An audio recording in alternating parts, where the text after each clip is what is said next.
আসসালামু আলাইকুম গাইজ, আজকে এমন একটা ভিডিও নিয়ে আসলাম আপনাদের মাঝে দেখানোর জন্য। কারণ আমরা জানি বিভিন্ন পুরানো ভাঙ্গারি টিন লোহা দিয়ে কি তৈরি করা হয়, কিন্তু কেউ কখনো দেখি নাই যে কি তৈরি করা হয়। এই ভিডিওটা আমি দেখাবো যে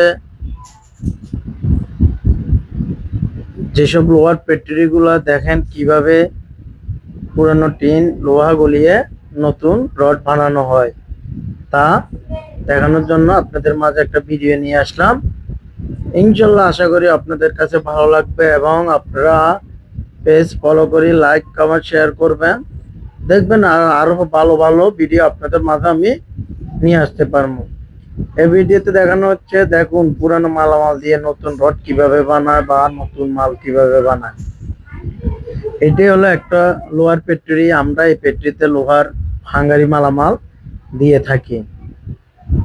দেখেন এই ফ্যাক্টরিতে বিভিন্ন ধরনের অনেক মেশিন যন্ত্র আছে, তা যন্ত্রের মাধ্যমে লোহা গালিয়ে নতুন রড, অ্যাঙ্গেল ও বিভিন্ন ধরনের মালামাল, লোহা জাতীয় মালামাল কি বানানো হয়।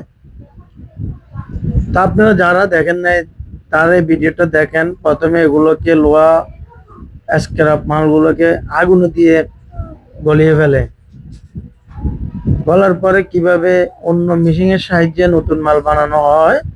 এই ভিডিও আসলে যারা জানেন না তারা এই ভিডিওটা দেখেন, দেখলে বুঝতে পারবেন কিভাবে মাল বানায়।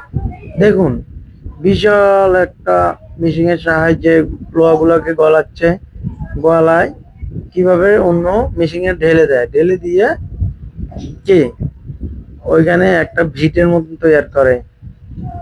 দেখুন লোহাগুলো মানে কিসের থেকে আবিষ্কার করছে। দেখুন লোহা একটা মাটি জাতীয় জিনিস, যা পাহাড় থেকে মাটির নিচ থেকে খুঁড়ে লোহা তৈরি করে। লোহাটা একটা মাটির তৈরি। হয়তো এই মাটি দিয়ে প্রথম ফার্স্ট লোহা তৈরি করা হয়েছে, হয়তো আমরা কেউ জানি না। ঠিক আছে, এটা হচ্ছে চায়নাদের একটা ফ্যাক্টরিতে নিয়ে আসা হয়। মানে মাটিগুলো নিয়ে আসার পরে এটাকে গলিয়ে কিন্তু লোহা তৈরি করে প্রথমে, তারপর বিভিন্ন জায়গায় বিক্রির পরে পুরানো স্ক্র্যাপ লোহা দিয়ে আবার নতুন মালামাল তৈরি করে। তার ভিডিওটা দেখেন, আপনারা দেখলে বুঝতে পারবেন কিভাবে এগুলাকে কি গলিয়ে ফেলে এবং লোহার রড বিভিন্ন জাতের মাল বানানো প্রস্তুত করে নেয়। এই ভিডিওতে শুরু থেকে শেষ পর্যন্ত দেখলে বুঝতে পারবেন লোহা আসলে কিসের থেকে তৈরি হয়। দেখুন সবাই, প্রথমে এই মাটিগুলোকে গলিয়ে দানা দানা করে ফেলছে, দানাগুলো দিয়ে কিন্তু আবার কি লোহা বানানো হবে। দেখছেন কি সুন্দর নাটগুলো বানিয়ে ফেলছে ওই মাটি থেকে, পুরানো লোহা থেকে আবার নতুন মালামাল তৈরি হয়। কিন্তু প্রথমে মালগুলো কোথা থেকে আসছে বা কিভাবে তৈরি হয়েছে এটাতে বুঝাইছে যে দেখুন